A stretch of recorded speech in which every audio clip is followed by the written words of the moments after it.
नमस्कार मित्रांनो, सनी खुडे रेसिपी या चॅनलमध्ये आपलं सर्व स्वागत करतो. मित्रांनो, आज बघा गाजराचा हलवा बनवायचा. तर अशा प्रकारे गाजर साफ करायचं आहे मित्रांनो. धुवून घ्यायचं आहे मित्रांनो. आणि मित्रांनो अशा प्रकारे कट करायचं आहे मित्रांनो. काय करायचं? कुकर ठेवायचं आहे. चालू करायचं आहे. सगळं टाकायचं. गाजराचा हलवा बनवतो आपण न खिसता. न खिसता का? न खिसता हा गाजराचा हलवा मित्रांनो तुम्ही बघू शकता. तर 1 कप दूध मित्रांनो टाकायचं यामध्ये. शकता मित्रांनो दूध टाकलेले आहे. त्यानंतर बंद करायचं मित्रांनो. 4-5 शिट्ट्या होऊ द्यायच्या. 4-5 शिट्ट्या होऊन द्यायच्या मित्रांनो. 1 किलो गाजर आहे. 1 किलो गाजराचा आपण हलवा बनवणार, गाजराचा हलवा.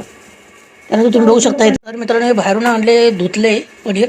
आणि आता तुम्ही बघू शकता की इथं खिसतोय पनीर. हे सर्व पनीर मित्रांनो खिसायचं. अशा प्रकारे सर्व पनीर खिसणीने खिसून घ्यायचं आहे मित्रांनो. पनीर सर्व खिसून घेतलेलं आहे.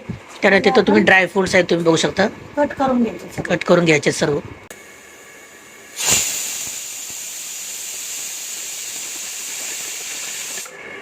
काय ड्रायफ्रूट सगळे कट करून झाले आहेत. 2-3 विलायचे आहेत. विलायचे. त्यानंतर तुम्ही बघू शकता पनीर आहे हे त्यात टाकलेलं आहे. ते असं झालं. फक्त हलवूनच असं झालंय. जर आपल्याला वाटलं की ते अजून मोठा आहे तर असं करून मॅश करून घ्यायचं. त्याच्यानंतर आपण टाकायचं याच्यामध्ये ड्रायफ्रूट.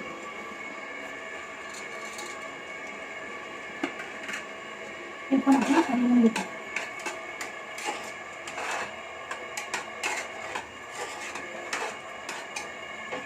त्यानंतर आपण टाकायचं पनीर. बारीक केलेलं पनीर.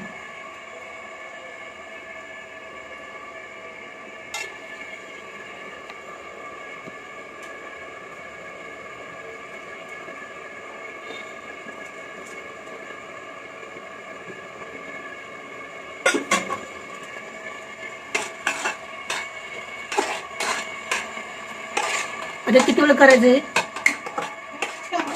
10 मिनिटं चांगलं सुकपर्यंत करायचं. झालं का तयारी?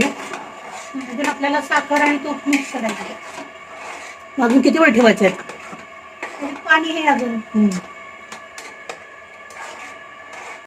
2 ते 3 चमचे घी टाकायचे. घी तूप टाकायचे मित्रांनो.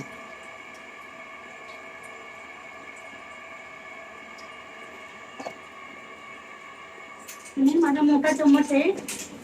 हा मोठा चम्मच भरून साखर जर कमी पडली तर आपण टाकू शकतो पुन्हा. मी सध्या ह्याच्यात 4 चम्मच साखर टाकते.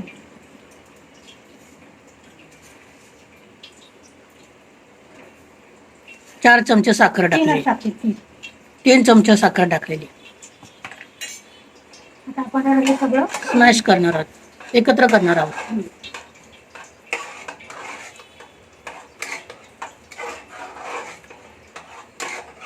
आता जोपर्यंत त्यातलं पाणी संपत नाही, सुकत नाही, तर 10 मिनिटे असं हलवत राहायचं त्यात.